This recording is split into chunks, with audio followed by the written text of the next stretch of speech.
સ્વચ્છ સર્વેક્ષણ 2024માં સુરત ઝોનમાં કડોદરા નગરપાલિકા દેશના ટોચના 100 સ્વચ્છ શહેરોમાં આવતા વધુ સફાઈ ઝુંબેશ શરૂ કરી। સ્વચ્છ સર્વેક્ષણ 2024ના પરિણામોમાં સુરત ઝોનની 3 નગરપાલિકાઓ અંકલેશ્વર, બારડોલી અને કડોદરાએ દેશના ટોચના 100 સ્વચ્છ શહેરોમાં સ્થાન મેળવી ગૌરવ પ્રાપ્ત કર્યું છે। આ ઉપરાંત સુરત ઝોનની 17માંથી 14 નગરપાલિકાઓ રાજ્યની ટોચની 100 નગરપાલિકાઓમાં સામેલ થઈ છે। રાષ્ટ્રીય સ્તરે અંકલેશ્વર નગરપાલિકા 52મા ક્રમે, બારડોલી 77મા ક્રમે અને કડોદરા 95મા ક્રમે રહી છે। આ સફળતા નગરપાલિકાના કર્મચારીઓના સતત પ્રયાસો, ઝોનલ અધિકારીઓના માર્ગદર્શન તેમજ નાગરિકોના સહયોગથી સંભવ બની છે। કડોદરા નગરપાલિકા હવે સફાઈ અભિયાન તરફ વધુ ધ્યાન કેન્દ્રિત કરી રહી છે, જેમાં કડોદરા 4 રસ્તાની આસપાસ તથા ઓવરબ્રિજ નીચે વિશેષ સફાઈ ઝુંબેશ હાથ ધરાઈ હતી। અહીં પોલીસ દ્વારા વિવિધ ગુન્હાઓમાં પકડાયેલા વાહનો અસ્તવ્યસ્ત રીતે પડેલા હોવાથી ગંદકી તથા પાણીજન્ય જીવાતોનો ઉપદ્રવ વધવાની શક્યતા ઊભી થઈ હતી।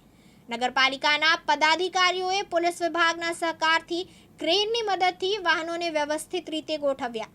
ત્યારબાદ વિસ્તારની સંપૂર્ણ સફાઈ કરી અને પાણીજન્ય રોગો અટકાવવા જરૂરી દવાનો છંટકાવ પણ કરવામાં આવ્યો।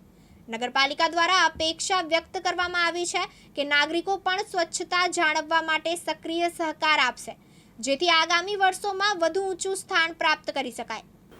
હાલ સમગ્ર ગુજરાતમાં સ્વચ્છ શહેર સુંદર શહેર અંતર્ગત નામદાર સરકારશ્રી વિવિધ કાર્યક્રમો અને આયોજનો આપવામાં આવેલ છે।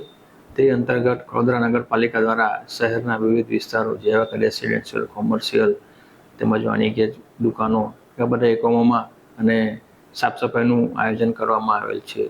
હાલ કડોદરા 4 રસ્તા ખાતે ખૂબ જ ઊંડાણપૂર્વક સફાઈનું અભિયાન હાથ ધરવામાં આવેલ છે।